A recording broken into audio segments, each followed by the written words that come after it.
The video of me reading the reading packet for Unit 2. We're going to go through the Gemara and the relevant commentaries, and here we go. Amar, so that word not part of our, should have crossed that out, starting with Amar Rabba. Amar Rabba, Rabba said, Zarak kli merosh hagag, if someone threw a vessel from the top of the roof, uva acher v'shivro b'makel, and someone else came and hit it with a stick, patur. They are patur. My tama, what's the reason for that? Mana tavira tavar. He has broken a vessel. Mana means an object. An object that is broken is what he broke. Basically, he broke a broken vessel. Rashi explaining there. Patur shazesh shivro makel kodem shvirata. The hitter, the guy with the bat, the one who hit it with a stick, kodem shvirata, before it actually broke, is patur. Shaharei sofa li shaver. For its end, it's what it was going to happen. Its fate is to be broken. Basically, it was going to break anyway. So therefore, the person with the bat is not responsible for breaking it. Va'amar Rabba, and Rabba says, as in a different case, Zarak kli merosh hagag, if someone threw a vessel off the top of a roof, v'hayu tachtav karim och satot, and under it there were pillows or shirts, meaning at the moment of throwing there was something there that would cushion the fall. Va'acher v'silkan, someone else comes and removes the pillows. O kadam v'silkan, or even if the person himself, the thrower himself, comes and removes the pillows, patur. He is exempt. My tama. What's the reason that he's exempt? What's the reason that the thrower is exempt? Be'idna dishadye, at the moment that he threw it, psuke mafseke geirei. Literally, that translates to geirei. His arrows were like lahafsik, were stopped. His arrows were surely stopped. Rashi explaining, patur shaharei mizrikato, for from its time of throwing, ein sofo lishaver. It is the end, its fate is not to break, ad shi nitzlu hakarim, unless the pillows are removed. So the thrower is exempt because at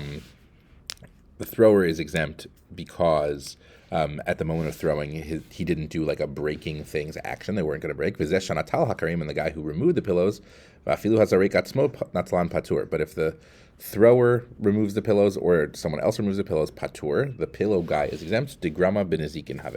Because this is a case of grama b'nezikin. This is a case of indirect damage that you are exempt from. So the person removing the pillows, even though they are kind of responsible, it was grama, it was truly indirect, so they do not pay.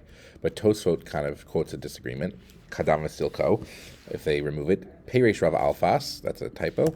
Perish Rav Alfas explained, Dila Rabba litame. Rabba is following his own reason in Dilet le dina de garmi. That Rabba doesn't believe in this concept of garmi. That Rabba doesn't think that you can ever pay for indirect damage, but that implies that other people would say that the pillow guy has to pay, even though it is indirect. So Rashi saying the pillow guy is exempt. Rav Alfas, the Rif, saying that Rabba thinks he's exempt, but other people would say the pillow guy does in fact have to pay. Okay, next case. Amar Rabba. Rabba says, Zarak tinok merosh hagag. Someone throws a baby off the top of a roof, uva acher v'kivlo b'sayaf, and someone else receives it, catches it on a sword. Plukta Rabbi Yehuda ben Betera v'Rabbanan. That case is a machloket between Rabbi Yehuda ben Betera and the other sages. Titania, as we learn in Brita. Hikahu asara bnei adam ba'asara mekalot. Maklot. So 10 people with 10 sticks are all jointly beating someone up. Bein bevat achad, whether they're all doing it at the same time. Bein bezeh achar zeh kulan pturin. The sages say that kind of collaborative murder, whether it's at the same time or it's one after the other, that no one fully killed someone here, so everyone is exempt. Rabbi Yehuda ben Betera Omer. Rabbi Yehuda ben Betera says bezeh achar zeh. No, if there's one after the other, ha'acharon chayav. The last guy is patur, meaning that if it's all at the same time, he agrees this kind of joint responsibility. No one really murdered a person, but if it's one after the other, the last person to strike him would be chayav, because he actually brought about his death. He made the death happen. And in our case, the guy with the sword, even though the thrower shares some responsibility, the guy with the sword at the end of the day is the one who brings about the death a little bit sooner. Okay, and we go now to the last case that Rabbah introduces, Va'amar Rabbah. Hiniach lo gachalet al libo. If you rest a coal on someone else's heart, umate, and that person dies, patur. That the person who places the coal is exempt. Rashi explains, al libo v'amate patur, shahayalo lisalka. That the person who died could have lisalka to remove it. That the person he should have removed the coal. So if he ends up dying from it, I'm not responsible. Al bigdo v'nisraf chayav. But if I place a coal on your shirt and the shirt ends up getting burned, Chayav, I'd have to pay for it. Rashi explains, Daha lo de lo salka. Okay, why don't we say the same thing? You could have removed the coal, so why do I have to pay? Daha lo salka, the fact that you didn't remove it, savar, that the person who, the shirt owner thinks, it's be'in le bedina, it's be'in le ledina, I'll make a claim against him in court via frali, and he'll have to pay me. Meaning that the person with the shirt might just decide, okay, I'll let it burn. Doesn't mean I don't want the money for it. Like, I'm willing to go to court instead of deciding to go prevent the damage. Amar Rava says, travahu tininhi. Both of these concepts were taught and supported by in a Mishnah or Braita. Alibo had the case of putting it on someone's heart and they died. Itnan, as we learned in the Braita. Kavash alav tocha or. If you hold someone down in a fire, or tocha mayim, or into the water, ve'ino yachola alot misham, and the victim cannot get out because you're holding them down. Umeit chayav. And they die, you're chayav, but dachfo letocha or, but if you push someone into a fire, or letocha mayim, or into water, v'yachola alot misham, and they're able to get out, umeit patur.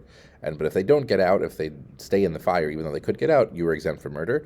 This is proving the putting a coal on someone's heart, meaning that if I do an action that kills someone, but they could have prevented it, I'm not responsible. But the second half of that you're responsible for the damage caused to the shirt, bigdo, ditnan, kra et ksuti, if someone walks up to you and says, hey, rip my shirt, or shaver et kadi, or break my jug, chayav, and you do it, you have to pay.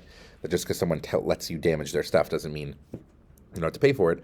Not leave Torah, but if they say, hey, break my stuff, and you don't have to pay, then you're patur. So only if someone explicitly says, you don't have to pay if you break this stuff, then are you patur. But otherwise, we see that even someone allowing damage to happen could still mean that the damager has to pay to repair the damage. Good luck, guys.